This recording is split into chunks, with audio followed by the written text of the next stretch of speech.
Hi friends, welcome to this latest podcast of the Nationalist View. We have with us Colonel Miri Eisin. Colonel Eisin, thank you so much for taking time out. Especially, Colonel Eisin is based in Israel, and we know what Israel is going through right now. So there has been a perpetual attack of missiles from Iran, not only on the military installation but also on the civilian installation. So they are doing it randomly.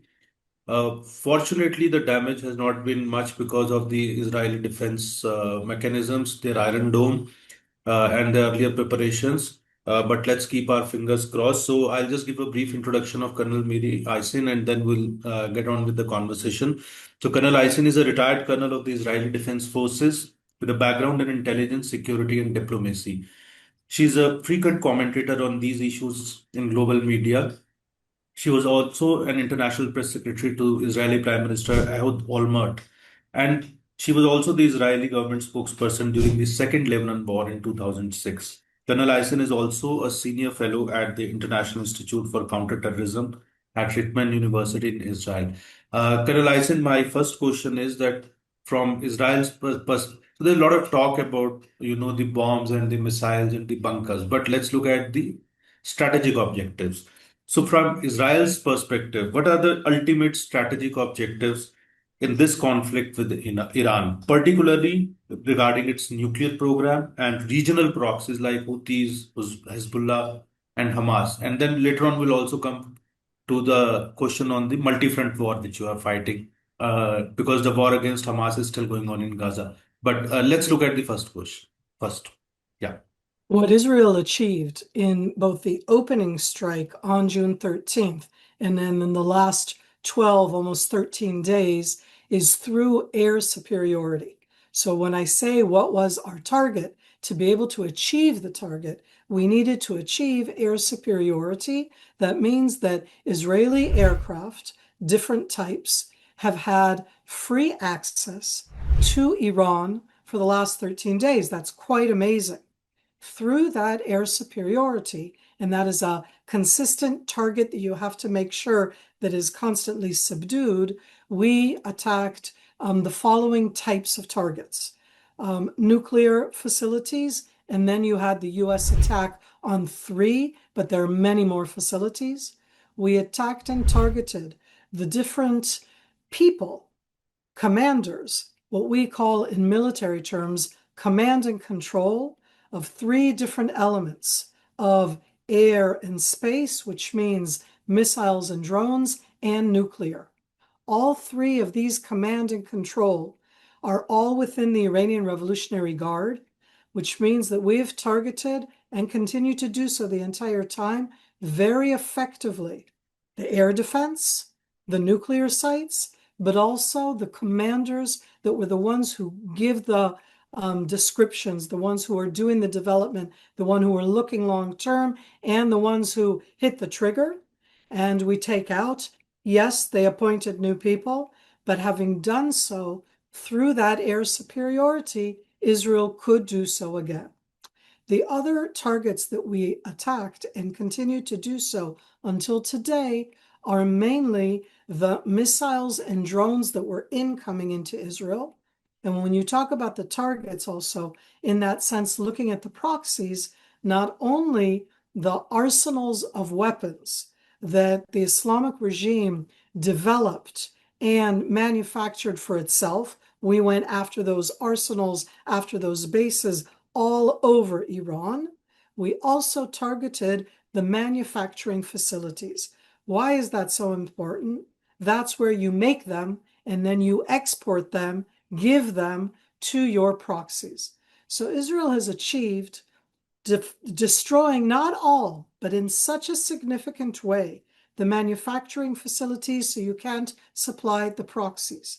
The R&D, the research and development, the different commanders, the commanders that were responsible for being the go-to person between the Islamic regime, Persian-speaking Iranian Revolutionary Guard, and between the different proxies, specifically with Hezbollah and with the Hamas and with the Houthis. Those are very important elements. And we still have that air superiority. Even now, with a tentative ceasefire, Israel maintains that.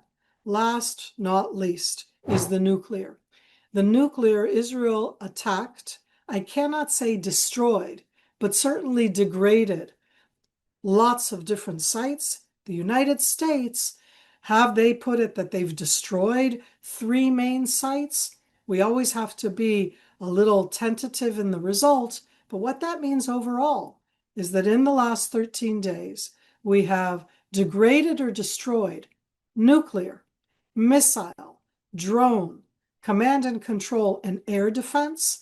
And I emphasize the air defense, Arun, because if we want to continue to attack, it's a tentative ceasefire, we have air superiority, and we continue to have that. So these are all very important achievements. They change the way we look at the Middle East. They change that sense that the Islamic regime is invincible, that it can use its proxies to defend itself, or that it can even defend itself.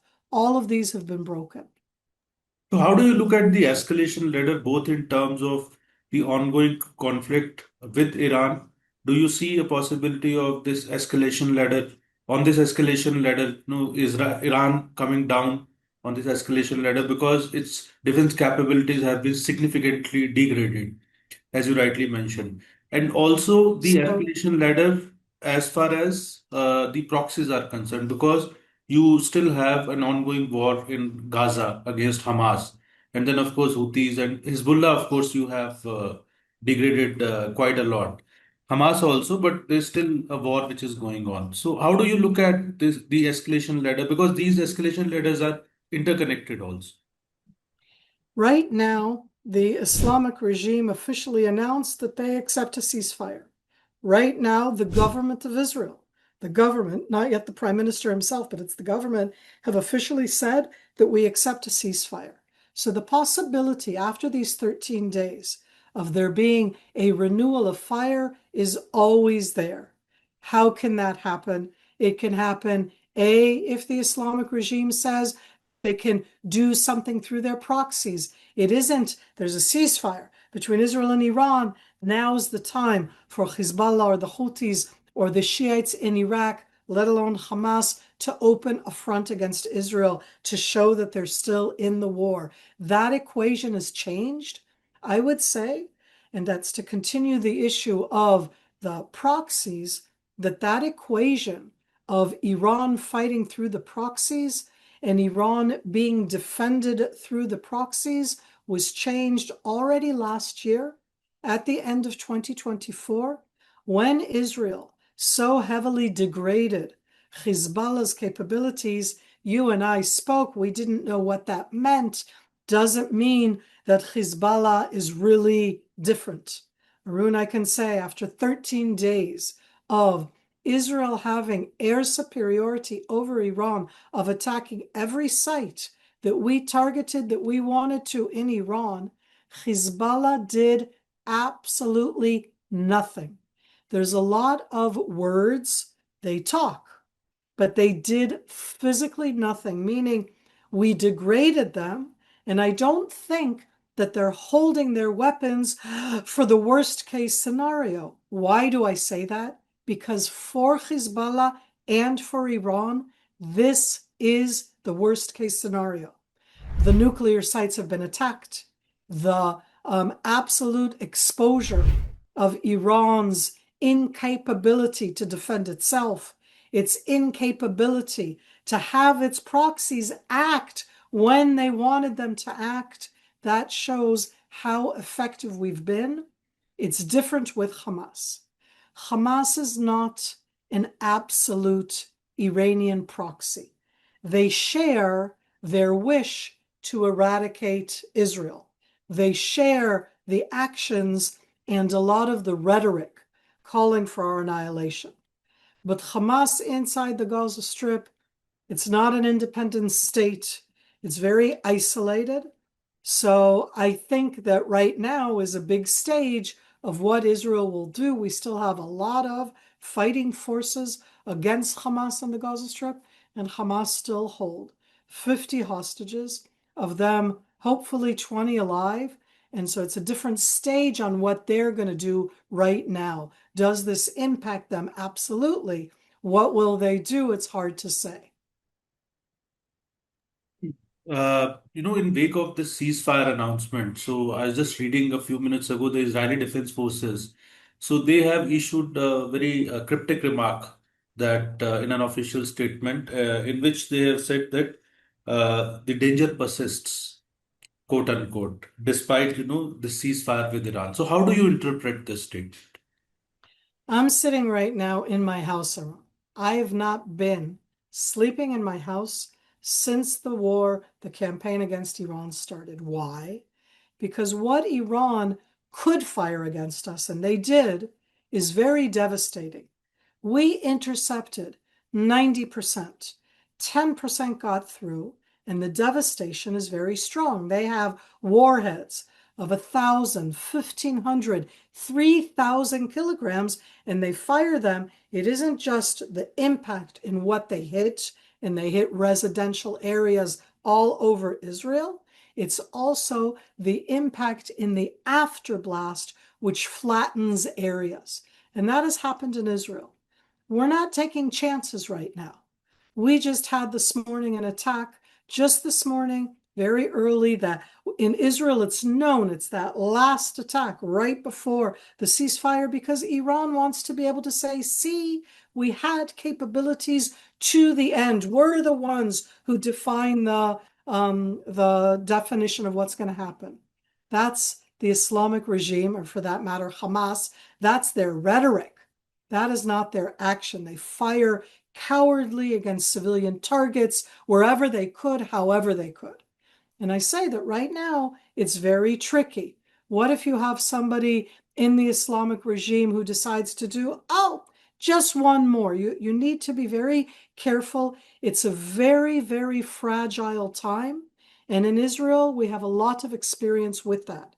Meaning right at the stage that you get to a ceasefire, this is with Hamas, it was in the Gaza Strip, short-range rockets, but that includes mortars, and people were killed in those immediate aftermath where one side thought it wasn't yet. I don't want that exchange of fire to happen, but that's why you need to be careful right now. And so they're telling us it's still not open.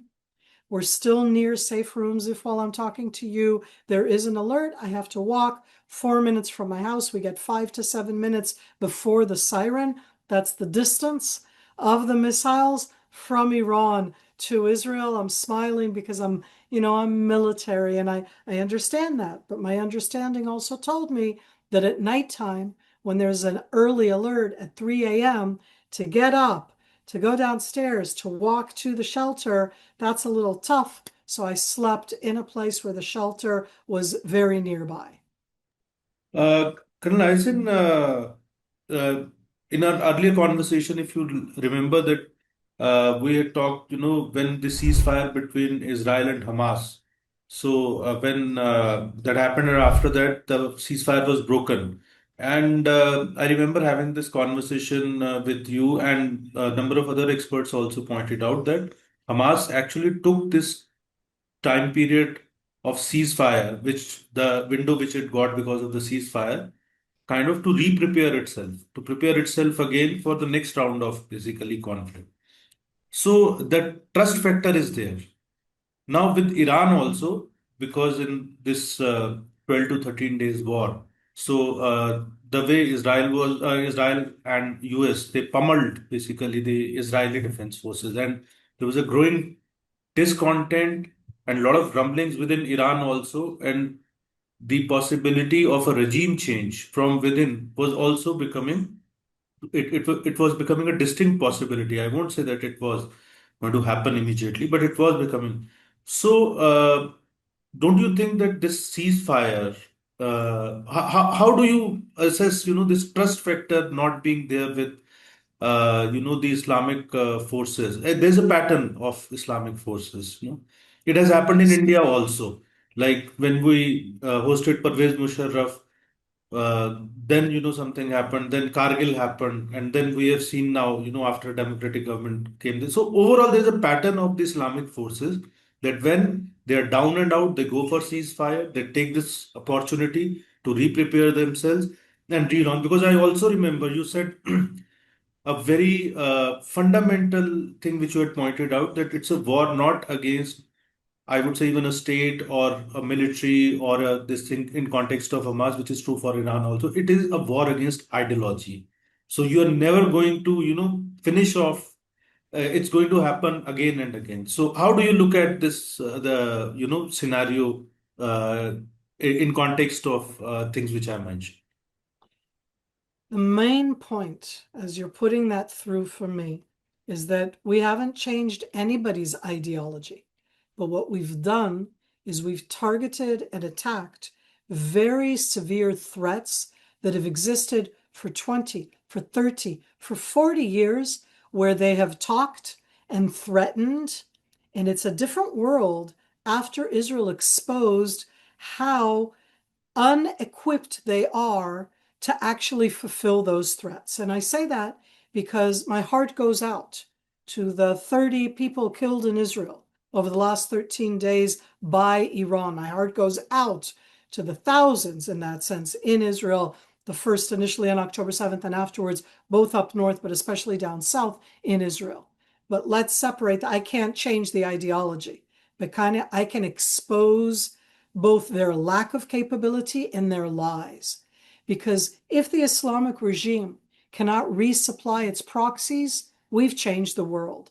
And we have done something very significant there. We've exposed what they do, and the proxies are desperate. They still have the ideology to rebuild themselves militarily with the terror capabilities, and they can't. Now, at the end, the question that you're asking is such a fundamental one. How do we change the ideology? And that's something that each and every one of us needs to ask. My main question is not on Muslims. This is not about the heart of Muslims. 20% of Israeli citizens are Muslims. This isn't about Islam. This is about an extreme ideology that puts at the top the annihilation of the state of Israel. That the miscalculation of the ideology of these extreme Islamic forces, in Hamas is Sunni, and the Islamic regime of Iran is Shiite. So it's not the exact same, but they meet on that point, that what will make their Islamic world only better is if we're annihilated. On that one, we need to work hard, because the only success of Hamas, to me, not of Iran, but of Hamas in the last 20 months, has been the outbreak worldwide of everybody viewing Israel as being the bad guy in this conflict. And it's something we need to work hard at, because there's no question that the conflict is a horrible one. It's been absolutely horrible for people. So to your question, how do you change ideologies? To me, there's only one answer: education. But when you educate people to hate, they hate. When you educate people that other people are not human, then they think that we're not human. And I don't know how to change that. Iran was the one, Arun, that hosted since the beginning of the Islamic regime. They started this in the 1980s. That's over 40 some years ago. They've hosted an annual Holocaust denial conference, that there wasn't really a Holocaust. It's something that the Jews made up. It's the worst, heinous crime you can think of. And that's the Islamic regime of Iran. And I say, so I don't know how to change the ideology. What we've tried to do is to show and expose. It's first to degrade and destroy, but it's also to show and expose that horrific ideology that is so barbaric to its own people who oppose them is something that everybody should oppose. And here I call out anybody who feels sorry for Iran. The Islamic regime, immediately after June 13th in the morning, is trying to pose itself as the victim, which is exactly what Hamas did on October 7th. The exact same thing. Don't let it go down that path. That is not, it's a country of 86 million people. It has an incredibly strong education system, university system, military hardware. And you know what they did with it? They built missiles, drones, and nuclear capabilities. And to hate us. I said one basic question emerges because this conflict was, I would say, a turning point in the Middle East.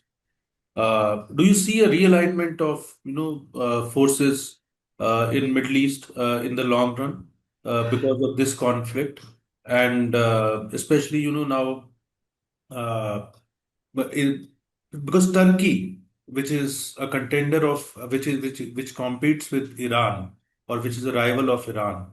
So out of this whole situation, by default, Turkey emerges out as a relatively, kind of a stronger force, stronger Islamic force. So the weakening of Iran could be strengthening of, Turkey. So this is just one example which I'm sharing from my perspective. So how do you see this? It's a complex dynamic in Middle East. So how do you see this? If you can give us just a broad indication, do you see that there's a possibility of realignment of forces? And how is, from Israel's perspective, how do you look at it? The realignment of forces in the Middle East started after October 7th. We already then saw that the fact that the Shiite crescent, in that sense, Iran, the Shiites in Iraq, Houthis, Hezbollah, and Bashar Syria were all the ones who were very much supportive of Hamas's attack, and we didn't hear those kind of voices by the other Sunni countries. The Sunni countries, and in a moment I'll talk about Turkey, the Sunni countries very much are standing up for a different voice. And I say, not in hesitation, but I can understand how hard it is for any Sunni in the world to see what has happened to the Gaza Strip. That war there is horrible. As I've said many, many times, my heart goes out and I wish there was some other way to do it. But the way that Hamas planned the war, enacted the war, took the hostages, and built themselves within this as part of the civilian community makes it very challenging.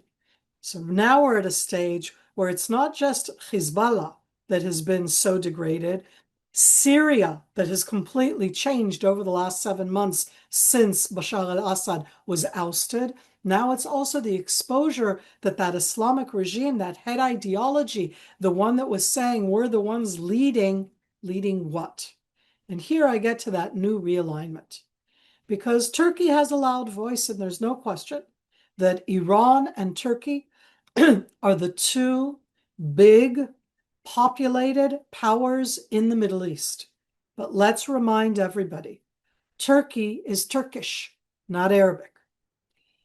Iran is mainly Persian, not Arabic.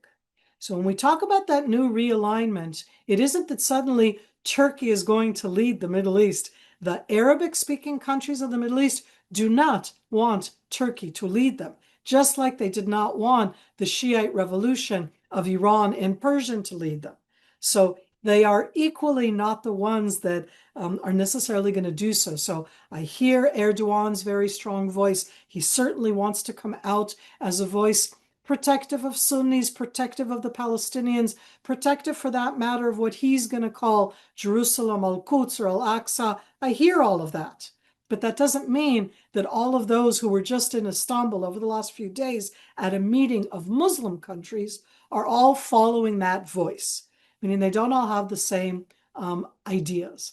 I think that the big question right now is what Saudi Arabia will do, how Saudi Arabia will connect with Egypt, because at the end, Egypt demographically is by far the largest Arabic country.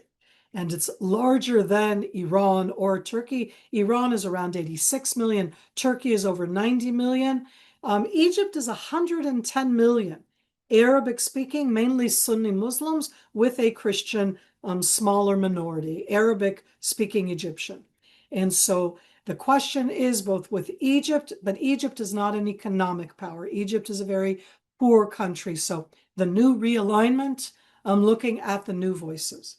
And I'm going to say clearly that I think that there is a new Middle East, and it's happening as we speak. and it's going to include Saudi Arabia and the Gulf countries, and it'll include probably Egypt. And the question here is what happens to Syria, this new version of the Syrian regime? What happens to Jordan that's in between all of these? So I gave a lot of different countries. I haven't mentioned them all. I am worried about the Turkish version, but from where I sit, that Turkish version is not one that the leaderships inside the Arabic-speaking countries want. And the last point I'm going to say is that the leadership of the Arabic-speaking countries, and here I'm including Syria and Iraq, Saudi Arabia and the Emirates, just, Jordan and Egypt, all of them are vehemently against the Muslim Brotherhood. Hamas's Muslim Brotherhood, a version of. The new Syrian regime, it's hard to tell. So I'm just saying there that I am more worried about a Muslim Brotherhood version that can go all the way to being like the Taliban in Afghanistan. It's local, it's in the country, it's in the language. And what as I say, in that new realignment, I want to hope that, again, the more moderate voices, the ones that don't put Israel as the problem, we're the problem of the world. I'm like, really? You just erase Israel and all the world is all wonderful. I say that very sarcastically for those to understand. And so in that new realignment, we're part of it. Our action against Iran, our action against Hezbollah, okay, make us part of it. But to be clear, until we somehow arrive at some kind of resolution, it's not going to be a happily ever after, but a resolution in the Gaza Strip, which includes our 50 hostages and brings about some kind of the end of the fighting there, all new coalitions here in the arena are going to be very impacted by what goes on in Gaza. So, my last question, as you know, in all our conversations, we always talk about the battle of narratives. So, this time, did you see any significant change during the Israel-Iran conflict? Because the US was involved. So, of course, I generally track the US media. So, US media was not that critical of Israel as it was during, a section of media during like the CNNs and the Washington Post. They were highly critical of Israel and trying to project it as an aggressor, and the main reason for a humanitarian crisis in Gaza, which I did not agree with, which especially section of media persons also didn't agree with. But overall, did you see any significant change this time? Because you mentioned earlier in your conversation, on this conversation, that Iran was trying to project itself as a victim, and Israel was being projected as an aggressor. So, one, how do you overall assess the global media coverage? And second, and especially the West. And second, the stance of the Western nations. Let's leave out US. Apart from that, because it is, I would say, my perspective is that Israel is doing basically the job for rest of the Western world, because all of them are fighting, struggling with Islamic jihadism, and state the proxies which were backed by states like Iran and other Islamic states. So you are the one basically who were on the front line, and so do you see any change in stance of the West? If we compare it with the Israel-Hamas conflict, and now if we compare it in terms of the Israel-Iran conflicts, both in terms of the stand of the Western states as well as the Western media. I'll start with the narrative in the media, and then I'll go to the issue of the governments. The narrative in the media was different. I'm not going to say it was great, which means that within the context of what Israel did, it was respectful, but it asks questions in a way that is the same framing as in, why did Israel kill civilians in Iran? And I'm like, we did not target a single civilian, not a single one. We targeted all of the different things that I mentioned before, and yet I was getting that same kind of framing. You could have done better. And as I always say, I wish we were perfect. I wish we knew how to say, you're the terrorist, here's the X, and you're the only one who's going to die and nothing else is going to happen. It doesn't work that way. And the flip side of that has been that the usual in Israel were very mean, we're very derogatory about this because we call them the useful idiots, meaning the same ones who support, globalize the Intifada and that everything is about from the river, from the sea, Palestine shall be free in the sense that that Israel should not exist. The same ones now are flying Islamic flags. And if they're flying the Islamic regime flags and they are in the free world, you called it the Western world, I'm going to call it the free world, then I really want to say they're not even useful idiots, okay? I almost want to say I'll send them to the Islamic regime of Iran to see what would happen to them there, but I'm not willing to do that because I'm in the free world and you don't do that. So that's on the street. When it comes to the governments, it's a bit different. There is way more understanding of all of the governments, and not all of them, okay, but of the governments worldwide of what you said before, that what Israel has done is taken an action that none of those governments would ever have chosen to do, but the inaction was detrimental. It was allowing Iran to continue to do that. Kind of goes back to what we were saying before about the ceasefire that enables Iran to recuperate a bit. But Iran as a country, I want to remind you that the ceasefire in Iran right now means that more people are going to be showing the destruction of the sites. More, they're going to have to acknowledge what we did. They haven't acknowledged it, or else they're going to have to hide it. And the people in Iran are going to say, what happened? What's happening? Okay, it's so that in the governments, there's much more understanding. I think that the biggest question that's left to the governments in the world and to the Israeli government is how actually effective were the main strikes, Israeli and US, against the nuclear capabilities. That's the question, because what people are saying, if you weren't effective, why do it at all? And I'm like, you never know what your effectiveness is going to be. They dropped an amount of munitions which is inconceivable to us. And if Iran built something that could withstand that, shouldn't that worry the world even more? Shouldn't they isolate them even more? So I'm just putting that out there right now because that's a question, a lot of questions about the decision making. It's going to be a fascinating academic subject, how you make decisions. Do you get everybody together and make are these rational decisions? But that's the academia afterwards. Right now, decision makers, very strong backing from the UK, from Germany, from France, from the United States. And I'm saying these are voices that have been very critical of Israel and actions in the Gaza Strip. And I hear those voices. I don't ignore them. And in this case, they view this as a very different type of threat. And I think that that's an important stage in the ceasefire, because it means that if the Islamic regime in Iran or through the proxies stops the ceasefire, we have understanding that we will continue to act, and it won't be seen in that sense as being, oh, the Israelis again. It's like there's very strong understanding there. As I said, difference between the street, the media, and between the governments. Thank you, Colonel Eisen.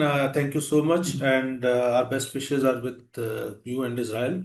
Stay safe, and we'll be back soon with another conversation. And you gave a fantastic perspective as always.